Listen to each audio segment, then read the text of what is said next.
में एक जानी मानी उद्योगपति की बेटी रिया अचानक गायब हो जाती है। पुलिस हर जगह उसकी तलाश करती है, लेकिन कोई सुराग नहीं मिलता।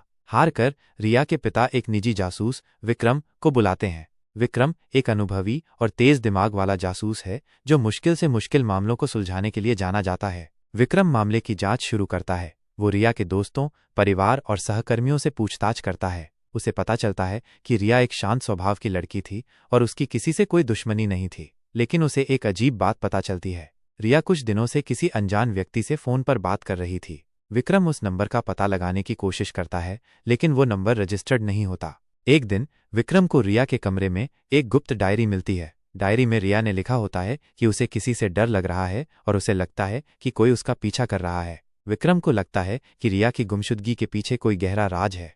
विक्रम अपनी जांच को आगे बढ़ाता है और उस अनजान व्यक्ति के बारे में पता लगाने की कोशिश करता है जिससे रिया फोन पर बात करती थी। उसे पता चलता है कि वो नंबर 1 कुख्यात अपराधी कालिया का है। कालिया एक खतरनाक अपराधी है जो कई सालों से पुलिस की पकड़ से बाहर है। विक्रम को शक होता है कि कालिया का रिया की गुमशुदगी में हाथ है। वो कालिया के ठिकाने का पता लगाता है और वहां पहुंच जाता है। कालिया के ठिकाने पर विक्रम को रिया मिलती है। कालिया ने उसे बंधक बनाकर रखा होता है। विक्रम और कालिया के बीच जबरदस्त लड़ाई होती है। आखिरकार विक्रम कालिया को पकड़ने में कामयाब हो जाता है और रिया को सुरक्षित बचा लेता है। रिया अपने परिवार से मिलकर बहुत खुश होती है और विक्रम की शुक्रगुजार होती है। बचाने के बाद विक्रम उसे पुलिस स्टेशन ले जाता है। रिया के माता पिता उसे देखकर बहुत खुश होते हैं। वे विक्रम का शुक्रिया अदा करते हैं और उसे इनाम देने की पेशकश करते हैं, लेकिन विक्रम विनम्रता से मना कर देता है। वो कहता है कि उसने सिर्फ अपना काम किया है। पुलिस कालिया से पूछताछ करती है, लेकिन वह कुछ भी बताने से इनकार कर देता है। वह एक शातिर अपराधी है और जानता है कि कानून से कैसे बचना है, लेकिन विक्रम हार नहीं मानता। वह जानता है कि कालिया के पीछे कोई और भी है, कोई बड़ा सरगना जो इस पूरे गिरोह को चला रहा है।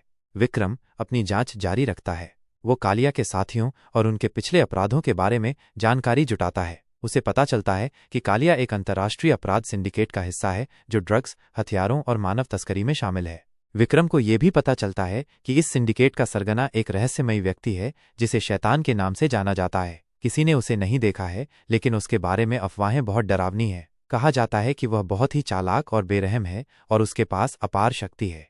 विक्रम शैतान को पकड़ने की ठान लेता है। वो जानता है कि ये एक खतरनाक मिशन है, लेकिन वो रिया और अन्य पीड़ितों के लिए न्याय चाहता है। वो कालिया के गिरोह में घुसपैठ करता है और धीरे धीरे शैतान के करीब पहुंचने लगता है। एक दिन विक्रम को शैतान के ठिकाने का पता चलता है। वह एक सुनसान द्वीप पर एक किले में रहता है। विक्रम अकेले ही उस द्वीप पर जाता है और किले में घुस जाता है। किले में विक्रम का सामना शैतान से होता है। शैतान एक बूढ़ा आदमी है, लेकिन उसकी आंखों में एक अजीब सी चमक है। वो विक्रम को बताता है कि वो बहुत समय से उसका इंतजार कर रहा था। विक्रम और शैतान के बीच जबरदस्त लड़ाई होती है। शैतान बहुत शक्तिशाली है और उसके पास कई जादुई शक्तियां हैं, लेकिन विक्रम भी कम नहीं है। वो अपनी बुद्धि और कौशल का इस्तेमाल करके शैतान को हरा देता है। शैतान के पकड़े जाने के बाद उसके पूरे सिंडिकेट का पर्दाफाश हो जाता है। पुलिस कई देशों में छापे मारती है और कई अपराधियों को गिरफ्तार करती है। विक्रम एक बार फिर हीरो बन जाता है। उसे न केवल रिया को बचाने के लिए, बल्कि एक खतरनाक अंतर्राष्ट्रीय अपराध सिंडिकेट को खत्म करने के लिए भी सम्मानित किया जाता है। लेकिन विक्रम जानता है कि अभी भी बहुत काम बाकी है। दुनिया में अभी भी कई शैतान हैं जो अंधेरे में छिपे हुए हैं और गलत काम कर रहे हैं। विक्रम ने उन सभी को पकड़ने का फैसला किया है। विक्रम को एक गुमनाम संदेश मिला। संदेश में एक तस्वीर थी जिसमें एक छोटा बच्चा एक पिंजरे में बंद था। संदेश में लिखा था, अगर तुम इस बच्चे को बचा सकते हो तो हमें ढूंढो। विक्रम समझ गया कि ये एक नई चुनौती है। वो तुरंत उस तस्वीर की जांच में जुट गया। उसे पता चला कि वह तस्वीर पूर्वी यूरोप के एक छोटे से देश की है। वहां एक खतरनाक मानव तस्करी गिरोह सक्रिय है जो बच्चों को अगवा करके उन्हें बेच देता है। विक्रम बिना देर किए उस देश के लिए रवाना हो गया। वहां पहुंचकर उसने स्थानीय पुलिस और खुफिया एजेंसियों से संपर्क किया। उन्हें पता चला कि उस गिरोह का सरगना एक क्रूर व्यक्ति है जिसे वॉल्फ के नाम से जाना जाता है। वो बच्चों को गुलाम बनाकर उनसे जबरदस्ती काम करवाता है या उन्हें अमीर परिवारों को बेच देता है। विक्रम ने वॉल्फ के गिरोह में घुसपैठ करने की योजना बनाई। उसने एक जाली पहचान बनाई और एक खरीदार के रूप में गिरोह से संपर्क किया। वॉल्फ को विक्रम पर शक हुआ, लेकिन विक्रम ने अपनी चतुराई से उसे विश्वास दिला दिया कि वो एक अमीर और प्रभावशाली व्यक्ति है। एक दिन विक्रम को उस जगह ले जाया गया जहां बच्चों को रखा जाता था। वह जगह एक पुराने किले में थी जो चारों तरफ से ऊंची दीवारों से घिरा हुआ था। विक्रम ने देखा कि वहां कई बच्चे पिंजरों में बंद थे, जिनमें वो बच्चा भी शामिल था जिसकी तस्वीर उसे मिली थी। विक्रम ने बच्चों को बचाने की योजना बनाई। उसने गिरोह के सदस्यों को धोखा दिया और किले में घुसपैठ कर बच्चों को मुक्त करा लिया, लेकिन वॉल्फ भाग निकला। विक्रम ने उसका पीछा किया और दोनों के बीच जबरदस्त लड़ाई हुई। आखिरकार विक्रम ने वॉल्फ को पकड़ लिया और उसे पुलिस के हवाले कर दिया। बच्चों को उनके परिवारों से मिला दिया गया। विक्रम को एक बार फिर हीरो के रूप में सराहा गया, लेकिन विक्रम जानता था कि उसकी लड़ाई अभी खत्म नहीं हुई है। दुनिया में अभी भी कई वॉल्फ हैं जो मासूम बच्चों का शोषण कर रहे हैं। विक्रम ने उन सभी को न्याय के कटघरे में लाने का फैसला किया। करने के बाद विक्रम को एक नई सूचना मिली। उसे पता चला कि वॉल्फ सिर्फ एक मोहरा था, असली खिलाड़ी कोई और है। एक ऐसा संगठन जो दुनिया भर में बच्चों की तस्करी करता है और इसके तार बहुत ऊंचे लोगों तक जुड़े हुए हैं। इस संगठन का नाम शैडो नेटवर्क है। विक्रम ने शैडो नेटवर्क के बारे में जानकारी जुटाना शुरू किया। यह एक गुप्त संगठन है जिसके बारे में बहुत कम जानकारी उपलब्ध है, लेकिन विक्रम को पता चलता है कि इस संगठन का एक महत्वपूर्ण सदस्य भारत में कहीं छुपा हुआ है। विक्रम भारत लौट आता है और उस सदस्य की तलाश शुरू कर देता है। उसे पता चलता है कि वह सदस्य एक बड़े व्यवसायी के रूप में अपनी पहचान छुपाए हुए है और उसका नाम राजवीर सिंह है। राजवीर सिंह एक प्रभावशाली व्यक्ति है जिसके राजनेताओं और पुलिस अधिकारियों से गहरे संबंध हैं। विक्रम के लिए यह एक मुश्किल चुनौती है। राजवीर सिंह तक पहुंचना आसान नहीं है, लेकिन विक्रम हार नहीं मानता। वो अपनी जासूसी कौशल का उपयोग करके राजवीर सिंह के करीब पहुंचने की कोशिश करता है। एक दिन विक्रम को पता चलता है कि राजवीर सिंह एक गुप्त बैठक करने वाला है जिसमें शैडो नेटवर्क के कुछ और सदस्य भी शामिल होंगे। विक्रम उस बैठक में घुसपैठ करने की योजना बनाता है। बैठक एक सुनसान हवेली में हो रही थी। विक्रम चुपके से हवेली में दाखिल हो जाता है और बैठक की बातें सुनने लगता है। उसे पता चलता है कि शैडो नेटवर्क एक बहुत बड़ी साजिश रच रहा है। वे बच्चों की तस्करी के अलावा हथियारों की तस्करी और ड्रग्स का व्यापार भी करते हैं। विक्रम बैठक में हस्तक्षेप करने का फैसला करता है। वो अपने आप को प्रकट करता है और राजवीर सिंह और उसके साथियों को गिरफ्तार करने की कोशिश करता है, लेकिन राजवीर सिंह के पास सुरक्षा गार्ड होते हैं और वे विक्रम पर हमला कर देते हैं। विक्रम और सुरक्षा गार्डों के बीच जबरदस्त लड़ाई होती है। विक्रम अकेला होता है, लेकिन वह बहादुरी से लड़ता है। आखिरकार वह सभी सुरक्षा गार्डों को हरा देता है और राजवीर सिंह को पकड़ लेता है।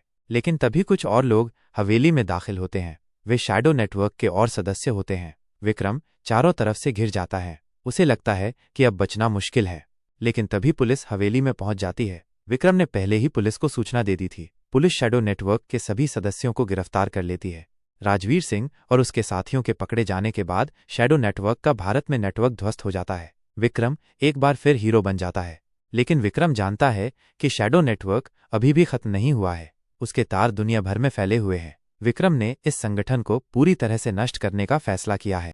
बताता हूँ। राजवीर सिंह और उसके साथियों के पकड़े जाने के बाद विक्रम को पता चलता है कि शैडो नेटवर्क का जाल बहुत गहरा है। राजवीर सिंह सिर्फ एक स्थानीय कड़ी था, असली सरगना अभी भी पकड़ से बाहर है। विक्रम को एक गुप्त सूचना मिलती है कि शैडो नेटवर्क का एक बड़ा सम्मेलन यूरोप में होने वाला है, जहां संगठन के सभी बड़े नेता इकट्ठा होंगे। विक्रम बिना देर किए यूरोप के लिए रवाना हो जाता है। वो वहां पहुंचकर स्थानीय खुफिया एजेंसियों से संपर्क करता है और सम्मेलन के बारे में जानकारी जुटाता है। उसे पता चलता है कि सम्मेलन एक पुराने किले में होगा जो पहाड़ों के बीच एक सुनसान जगह पर स्थित है। विक्रम एक बार फिर अपनी जासूसी कला का इस्तेमाल करता है और सम्मेलन में घुसपैठ करने की योजना बनाता है। वो एक मेहमान के रूप में सम्मेलन में शामिल होने में कामयाब हो जाता है। सम्मेलन में दुनिया भर के कई बड़े व्यवसायी, राजनेता और अपराधी शामिल होते हैं। विक्रम को समझ में आ जाता है कि शैडो नेटवर्क कितना शक्तिशाली संगठन है। सम्मेलन के दौरान विक्रम को पता चलता है कि संगठन का असली सरगना एक रहस्यमयी महिला है जिसका नाम ब्लैक विडो है। वो बहुत ही चालाक और बेरहम है और किसी को उसके असली चेहरे के बारे में नहीं पता। विक्रम ब्लैक विडो को पकड़ने की ठान लेता है। वो सम्मेलन में उसकी तलाश शुरू कर देता है। तभी उसे पता चलता है कि ब्लैक विडो एक गुप्त कमरे में है, जहां वो संगठन के अन्य नेताओं के साथ एक महत्वपूर्ण बैठक कर रही है। विक्रम चुपके से उस कमरे में दाखिल हो जाता है और उनकी बातें सुनने लगता है। उसे पता चलता है कि शैडो नेटवर्क एक बहुत बड़ी साजिश रच रहा है जिससे दुनिया भर में अस्थिरता फैल सकती है। विक्रम को लगता है कि उसे तुरंत कार्रवाई करनी चाहिए। वो अपने आप को प्रकट करता है और ब्लैक विडो और उसके साथियों को गिरफ्तार करने की कोशिश करता है, लेकिन ब्लैक विडो के पास भी सुरक्षा गार्ड होते हैं और वे विक्रम पर हमला कर देते हैं। विक्रम और सुरक्षा गार्डों के बीच एक बार फिर जबरदस्त लड़ाई होती है। इस बार ब्लैक विडो खुद भी लड़ाई में शामिल हो जाती है। वह एक प्रशिक्षित मार्शल आर्टिस्ट होती है और विक्रम को कड़ी टक्कर देती है, लेकिन विक्रम अपनी चतुराई और जासूसी कौशल का इस्तेमाल करके ब्लैक विडो को हराने में कामयाब हो जाता है। वह उसे और उसके साथियों को गिरफ्तार कर लेता है। ब्लैक विडो और उसके साथियों के पकड़े जाने के बाद शैडो नेटवर्क का लगभग पूरा ढांचा ध्वस्त हो जाता है। दुनिया भर की सरकारें राहत की सांस लेती हैं। विक्रम एक बार फिर हीरो बन जाता है और उसे दुनिया भर में सम्मानित किया जाता है। लेकिन विक्रम जानता है कि बुराई कभी पूरी तरह से खत्म नहीं होती। हमेशा कोई न कोई शैडो नेटवर्क जैसा संगठन खड़ा हो जाता है। इसलिए विक्रम ने फैसला किया है कि वो हमेशा बुराई के खिलाफ लड़ता रहेगा और दुनिया को सुरक्षित बनाने की कोशिश करता रहेगा।